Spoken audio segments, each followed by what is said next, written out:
Бројни се природните убавини и туристичките потенцијали на Македонија, но ако зборуваме за тоа кои се најпосетени, на прво место е Охрид, а веднаш потоа и главниот град Скопје, централното градско подрачје. Токму од општина Центар е и нашиот гостин денеска, првиот човек на општина Центар, Горан Герасимовски. Добар ден и добре дојдовте. Добар ден, благодарам на поканата, поздрав до вашите ценети гледачи. Општина Центар е срцето на главниот град. Па на самиот почеток да ве прашам колкав е предизвикот да се управува со општина која што представува и административен, и културен, и економски центар на државата? Искрено голем. Тука се сите институции, тука е државната болница, тука е собранието, владата, многу министерства.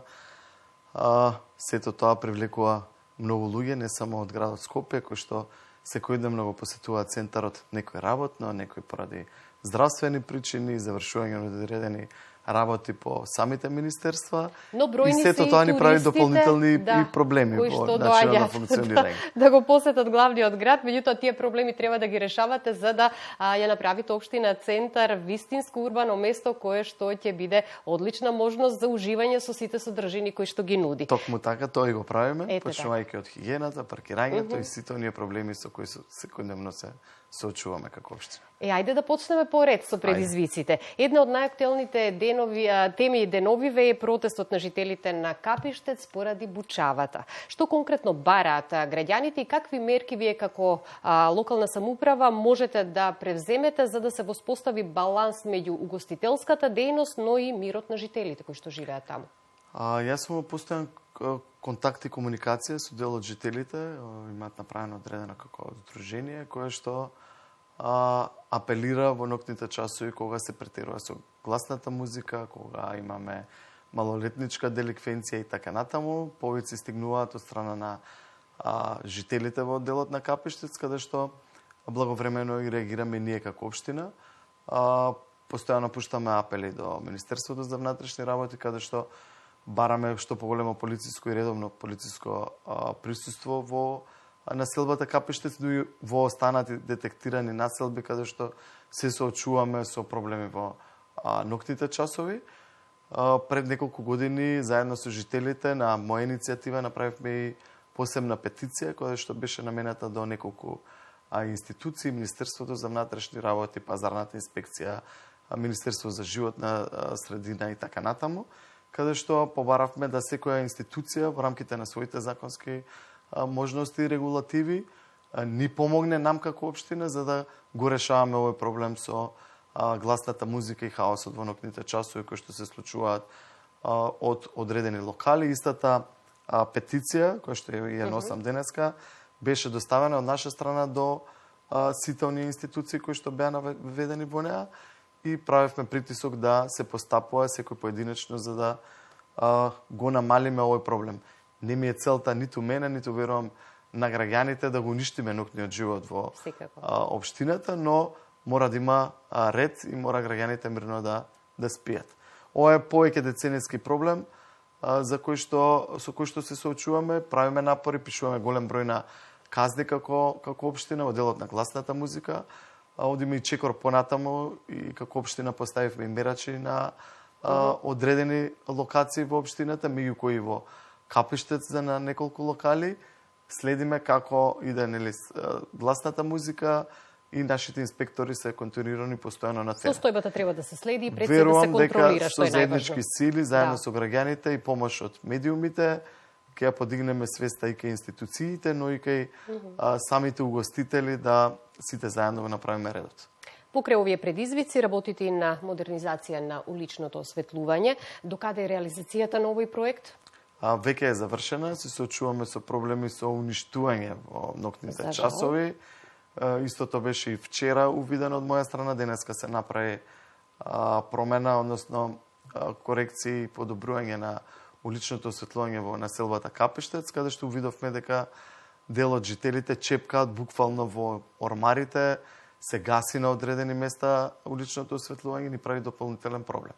Тоа приметивме вчера на вчерашниот протест на кој што учествував јас заедно со советничката група и дел од советниците за да дадеме поддршка на иницијативата од Капиштец и спречување на сите овие проблеми и девентни однесување во ноќните часови. Инаку проектот за осветлување почна пред неколку години, целосно е завршен. Во територијата скоро на целата општина имаме летно осветлување и истото значително ги намали цените за електричната енергија, но и ги подобри условите на жителите и учесниците во сообраќајот за поголема безбедност и видливост во самата општина. Пристапноста, но и проодни, чисти улици се едно од најважното прашање за успешно функционирање на една општина. Во тек се и реконструкции на улици во општина Центар, но и активности за отстранување на нелегално поставените тераси кои што ги спречуваа граѓаните слободно да се движат. Какви се резултатите досега? Нашите инспектори се постојано на терен. Надлежностите се вратени во град Скопје, така да градот Скопје ги издава одобренијата за терасите, но и ние сме тие кои што дополнително со нивните инспектори санкционираме на терен таму каде што се соочуваме со одредени проблеми. Во делот на реконструкција на улиците, да, имаме неколку, меѓу кои Мирослав Крлежа, која што за мене е малку проблематично, но и за граѓаните. Јас би ги повикал да сите имаме поголемо трпение, поради тоа што малку и самите инвеститори доцнат со реализација на улицата. Во подоцнечна фаза ја започнавме улицата Ленинова, но сега е во понапредна фаза од улицата Мирослав Крлежа. Дополнително имаме целосна реконструкција на партнерно и хортикултурно уредување во делот на појасот кај Зелениот пазар. До месец август, како што не информираат и надзорите, истата ќе биде завршена. Правиме притисоци врз фирмите кои што работат да побрзо ги завршуваат да ги работните обврски. Дополнително имаме голем број на активности кои што ќе го имаме во летниот период. Станува збор за училиштата и дел од градинките кои што ќе бидат реконструирани ова лето, но и правење на подпорни ѕидови, огради во училиштата и градинките, санација на одредени кровови и така натаму. Особено горлив проблем е паркирањето, особено во централните градски подрачја низ сите градови во земјава, така и во општина Центар. Од неодамна стапија на сила новите цени на подспаркинзи на општина Центар.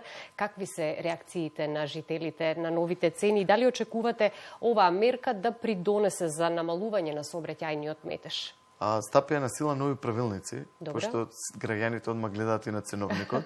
Нашата цел е да после 2 годишна анализа која што имавме заедно со јавното претпријатие Паркинзи на општина Центар, да ги подобриме условите за паркирање на нашите жители. Долгогодишен исто така проблем, кој што го видовме и по сите оние средби во предизборието, каде што дел од граѓаните, покрај другите проблеми, меѓу првите беше и паркирањето во градот. И затоа поголем дел од општината ја правиме резидентна со можност на паркирање само на жителите во тој дел од општината. Ги подобруваме условите и сакаме да ги смениме навиките на граѓаните. Но тие што имале 3 автомобили, повторно ќе имаат 3 автомобили. Па со овие нема цени, да го намелат бројот. Со овие цени, мислам дека и ќе се замислат. Првично, второ, имаме голем број на подземни паркинг места кои што во минатото се рентаат, се користат за друга намена, не само за паркирање на изрентани коли. Се случува да имаме домаќинства со 3 автомобили, имаат и подземни паркирања, но истите ги рентаат, а автомобилите ги повторно прават гужви на самите улици. Она што го видовме е дека имаме голем број на фиктивни лични карти кои што се останати во општината, на лица кои што се иселени од општината, народи одредени бенефиции кои што ги овозможува општина Центар, а ги има многу на број, меѓу кои паркирањето, не ги менуваат личните карти. Имаме заведено повеќе лица на едно домаќинство кои што живеат во друга општина. Сето тоа, со овој правилник, ние сме сигурни дека ќе имаме видливи резултати за неколку месеци. Инаку сме единствена општина која што нуди услуги за паркирање, која што има прво возило кое што е бесплатно за сите жители. Може да замислите. Да, второто возило е 500 денари, третото 1500, поради тоа што тоа е веќе и луксус. Правиме се и даваме се од себе да заедно со јавното предпријатие ги подобриме условите за паркирање, а јас верувам дека со овој правилник тоа набрзо ќе го имаме. Во општина Центар низ годиниве, последниве години интензивно се гради. Меѓутоа, лизгањето на земјиштето на улицата Теодоси Гологанов и отвори темата за безбедноста на градбите. Дали ќе се интензивираат инспекцијските контроли и како ова ќе успеете да го регулирате? Ова е втор случај во непосредна близина на Теодоси Гологанов, каде што е затрупано ова градилиште. Имавме сличен проблем, каде што исто така несовесен инвеститор направи одредени проблеми со пропаѓање на улицата, на тротоарот. Истиот беше санкциониран и самото градилиште беше затрупано. Истото ни се случи сега. Правиме напори и со инспекцијските служби, но и со дополнителна помош од одредени институции, кои што во моментов ја договараме, да имаме што поголема контрола на самиот терен, поради тоа што се соочуваме со дел несовесни инвеститори кои што прават проблем и на општината, но и на граѓаните на одредени локации во општината. И сега за она што значи придобивки и што прави општината за граѓаните со почетокот на летниот распуст, организирано згрижување на деца во градинките во општина Центар. И претходната година тоа го имавте како можност за граѓаните, продолжувате и оваа година. Да, неколку години поред ја имаме истата можност за оние родители кои што немаат баби. И то до 10 годишна возраст, така? Токму така, кои што тоа е до 4-то деление. Така. Немаат баби, дедовци или не може децата сами да седат дома и слично, да како општина помогнеме да нивните дечиња ги згрижиме во нашите градинки, бидат згрижени до 4 сат, од 16 часот, така. Односно дека и нивните родители имаат работни обврски. Имаме околу 100 упишани дечиња во нашите 3 клонови од градинки кои што се на територијата на општина Центар и ќе продолжиме во наредниот период и во наредните години да излегуваме во пресрет на нашите жители.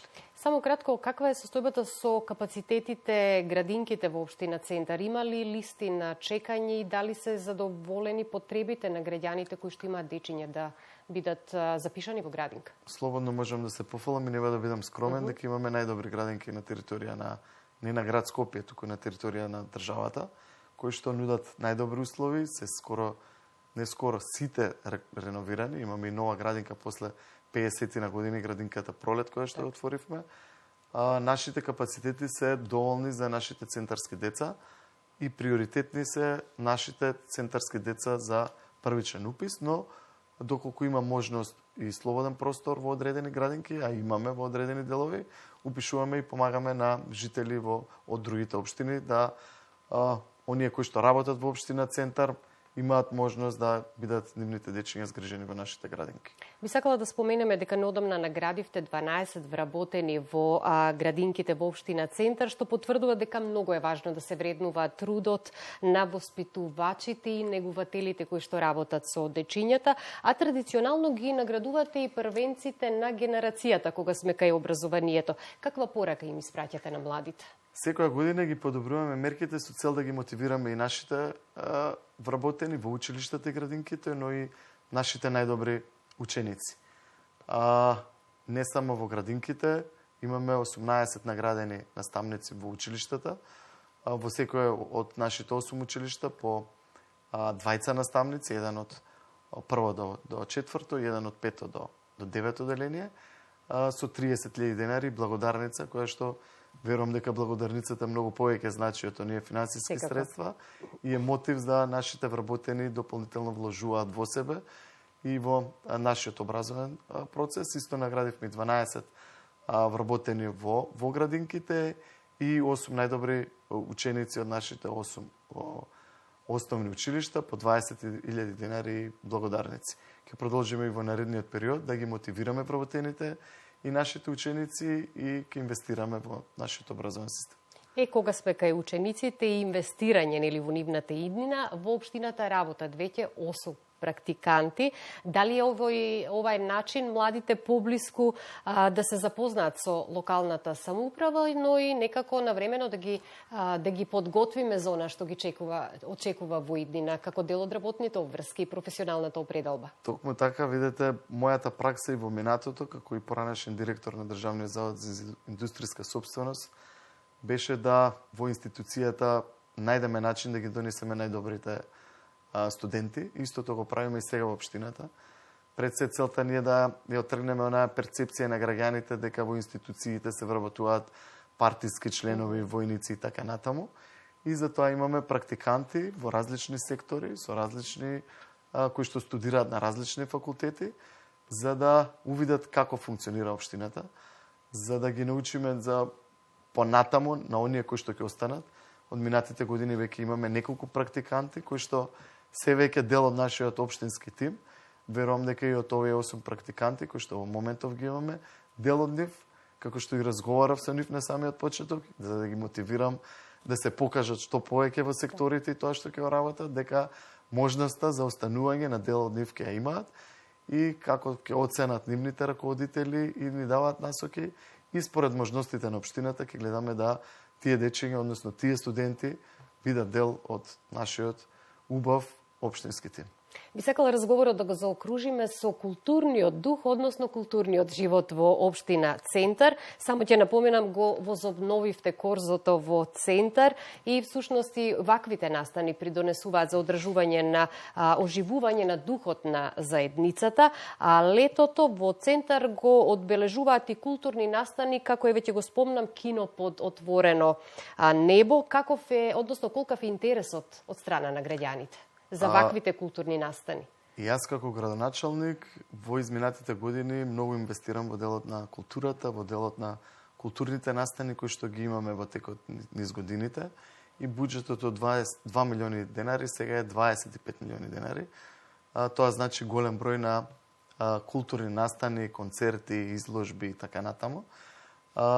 Кино под отворено небо е еден одличен настан каде што нашите најмлади на одредени локации низ со општината се дружеа, гледаа филмови, продолжуваме со Центарска симфонија, преубав настан кој што се организира втора година поред, истиот ќе се одржи утре на плочникот спротив влада. Ги повикувам сите жители на општината, на градот, кои што сакаат да слушнат и да се навратат во 70-тите и слушнат убава филмска музика, да ни се придружат утре на нашиот настан.